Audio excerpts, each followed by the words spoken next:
OBC महासंघाचे राष्ट्रीय अध्यक्ष बबनराव तायवाडे यांनी मराठा समाजाला ओबीसी प्रवर्गात आरक्षण न देता स्वतंत्र आरक्षण दिल्याबाबत सरकारचे आभार मानले।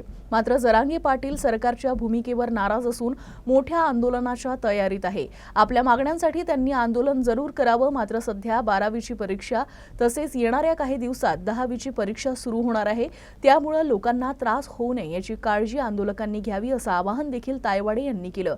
तर मंत्री छगन भुजबळ आणि जरांगे पाटील यांच्या टीकेवर तसेच लोकसभा निवडणूक न घेण्याच्या मागणीवरही तायवाडे यांनी प्रतिक्रिया दिली। प्रशासनाला एखादी प्रक्रिया पूर्ण करण्याकरता जेवढा वेळ लागतो तेवढा वेळ आंदोलकांनी द्यायला पाहिजे। त्याच्यामध्ये घाईगर्दी करून होत नसतो आणि म्हणून आणखी 2 दिवसाची मुदत आंदोलकांनी सरकारला दिलेली आहे। बघू 2 दिवसात काय होते आणि 24 तारखेपासून प्रत्येक गावामध्ये हे आंदोलन करायचं असा निर्धार त्यांनी आज व्यक्त केलेला आहे।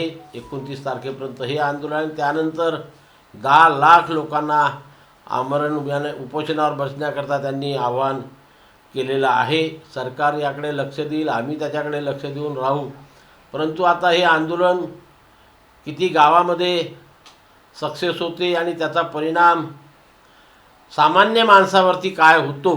12वीच्या परीक्षा सुरू आहे, आईवडील आपल्या मुलांना परीक्षा केंद्रावरती घेऊन इकडून तिकडे जात असतात। अशा वेळेस सामान्य माणसाच्या जनजीवनावर जर त्याचा काही परिणाम झाला तर मग पुन्हा उद्या समाजामध्ये संघर्ष निर्माण होऊ शकतो। याची काळजी आंदोलकांनी घ्यावी, आंदोलकांनी याची काळजी घ्यावी आणि त्यांचं आंदोलन एक शांततेने करून इतर माणसांना त्याचा कुठलाही त्रास होणार नाही याची दक्षता त्यांनी घ्यावी, असंच आव्हान मी आपल्या माध्यमातून आंदोलकांना करू इच्छितो।